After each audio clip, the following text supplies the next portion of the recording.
come back to you. Let me also go across to Swati. We've just spoken to those who have special needs. Swati, I believe you have the letter which they have written as well to the state government, asking for more funds. Absolutely. Also asking the government to review their decision. This is a letter written by the National Federation of the Blind to the Additional Chief Secretary of Finance Department, which is LK Atik. Now, in the subject, they've made their point very clear. They say this is a request for a review of the unprecedented budget cut for 7 key schemes for the empowerment of persons with disabilities in the financial year 2024-2025. And these are some of the important pointers in this letter.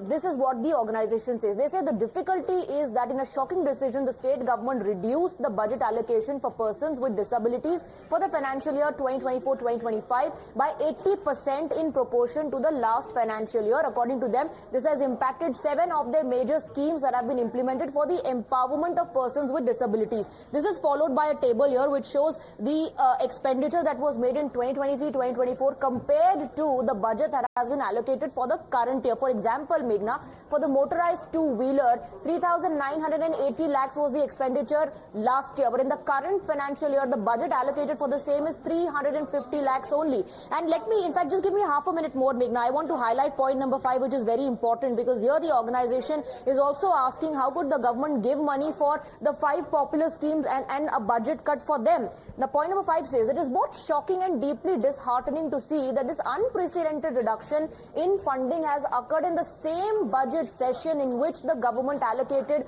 over 50,000 crore for 5 popular schemes targeted at other sections of society. In the bracket it says called as 5 guarantees. This raises concerns about the prioritization of funds, as the reduction of 40 crore from these essential disability schemes seems to balance the additional financial commitments made under the government's broader guarantee. So the organization highlights that this is not just impacting their schemes, but the money taken from this perhaps has been used to announce the 5 popular schemes, and this definitely impacts them and the various schemes that is meant for the empowerment of persons with disabilities.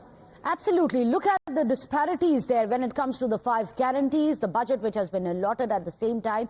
Budget for the specially abled have been slashed.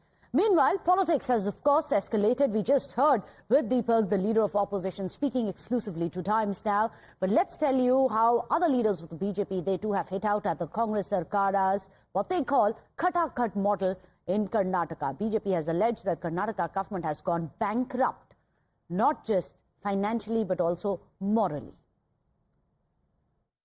Yet another example of the Khatakhat model of Karnataka and Congress party.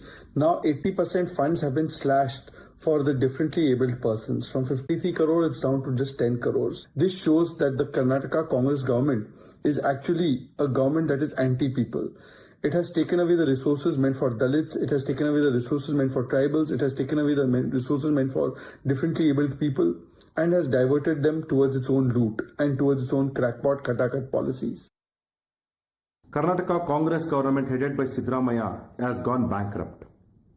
The funds which were supposed to be allocated for disabilities, people who are suffering from disabilities and people who have differently abilities, those people's funds which was allocated by BJP government up to 53 crores is now reduced to less than 10 crores. The registrations have gone up, but the funds has been reduced.